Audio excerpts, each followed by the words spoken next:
Vous êtes toujours dans Culture Média en compagnie de l'acteur Thierry Lhermitte. On parle de ce film Homme au bord de la crise de nerfs. On va mieux vous connaître Thierry avec le portrait pré-fame de Lisa Marie Marquez, le portrait de notre célébrité avant la célébrité. Bonjour Lisa Marie. Bonjour Philippe, bonjour Thierry Lhermitte. Bonjour. Vous êtes un comédien à succès qui a fait rire la France entière. Vous avez joué dans plus de 150 films, téléfilms, au théâtre également. Mais comment en êtes-vous arrivé là? On va rembobiner et revenir sur ce qui vous est arrivé avant d'être célèbre. Thierry Lhermitte, vous êtes né à Boulogne-Billancourt et vous avez grandi à Neuilly-sur-Seine. Et comme beaucoup d'enfants, vous rêvez de devenir explorateur, pompier ou vétérinaire, mais pas du tout comédien. C'est exact. Ah oui, je m'arrête là, c'est exact. C'est exact, alors on et continue. laconique. Ouais. Et voilà, ça s'arrête là. Bonne journée Non, Thierry continue. Lhermitte. Merci Lisa Marie, à demain. La matière que vous aimez à l'école et dans laquelle vous vous défendez plutôt bien, c'est les mathématiques. Mais vous n'aimez ni les sciences ni la chimie. Pourtant, vous avez de qui tenir pour l'esprit scientifique. La famille Lhermitte compte 2 grands médecins. Votre oncle, François Lhermitte, neurologue et chercheur. Et votre grand-père, Jean Lhermitte, neuropsychiatre. Son nom est d'ailleurs associé à ce qu'on appelle le signe de l'ermite en médecine. C'est bien ça? Oui, c'est exact. quoi Vous voulez que je développe? C'est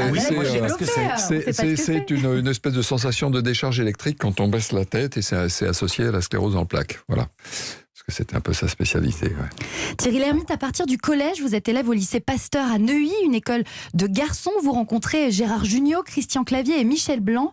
Et vous partagez ce goût commun du spectacle. Vous êtes membre du club de théâtre. Vos références, vos idoles sont alors Poiré et Serrault. Et aussi ce film comique.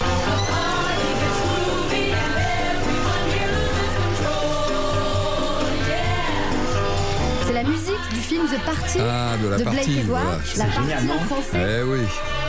Oui, absolument, un chef-d'œuvre absolu, la partie. Moi, j'ai eu la chance de rencontrer Blake Edwards, en plus, qui me raconte qu'en fait, il a fait ce film dont personne ne voulait, en attendant des réponses pour un autre gros film après, et qu'ils ont fait, je crois, en 4 semaines ou 5 semaines. Le scénario a été écrit un peu tous les jours.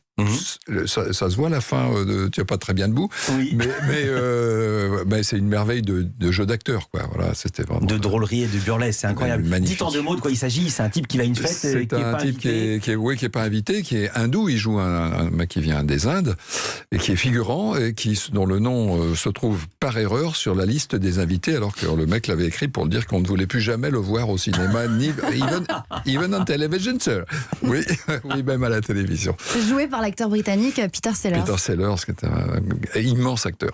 Et vous tournez vous-même un premier film en 16 mm, un scénario que vous avez imaginé sous le nom de Désespoir de cathode, et vous demandez à votre entourage de vous aider à le financer, de la cour de récré à votre grand-mère, je crois. Oui, c'est vrai. C'est un film symbolique, un mélange de Buñuel et de crétin complet. Voilà. Au lycée, vous vous destinez à devenir prof de mathématiques ou mathématicien, vous passez un bac C, puis vous vous inscrivez à la fac, mais vous prenez en même temps avec vos camarades des cours de comédie auprès de Sheila Shelton, des cours que vous suivez plus assidûment que ceux de la fac, le théâtre vous happe. Vous vous lancez alors tous ensemble dans un grand projet, monter un café-théâtre. Votre rêve, c'est de faire comme le café de la gare. Alors ça commence en bleu de travail pour construire ce rêve, le Splendide né à la force de vos bras et de vos blagues. Et à cette même époque, vous allez, je crois, habiter 1 an chez Coluche, rue Gazan. Ah oui? Oui, c'est exact, entre deux appartements, mais c'est au moment où on avait déjà construit le premier, où on était en train de le construire, je me souviens plus très bien. Effectivement, je changeais d'appartement et Coluche me dit il venait de s'installer rue Gazan, il y avait un studio dans l'immense maison, et donc j'habitais 1 an là-bas, et je jouais au café-théâtre, et on a joué aussi Ginette Lacaze avec Coluche, oui, tous les copains. Thierry Lhermitte, avec votre joyeuse bande, vous écrivez et jouez des spectacles, ce qui vous fait marrer avec cet humour dévastateur qui égratigne en douceur la société française. Et en 78, dans un tout autre registre, vous faites aussi une publicité pour les PTT avec Christian Clavier. Vous jouez un représentant des télécoms. Et l'acrobate? Faut toute la route là pour manœuvrer ton yo-yo? Eh oh, doucement Armand! Fallait rester derrière un guichet si t'es pas capable de piloter ta caisse. Oui, alors figure-toi que du courrier, il y en a de plus en plus. C'est avec des caisses comme ça qu'on tient les délais. Qu'est-ce que tu crois qu'on fait au télécom? Du tricot? En 5 ans, on a doublé les abonnements. Et je te parle pas des satellites. Et j'espère qu'ils vont pas tomber en panne, tes satellites, hein?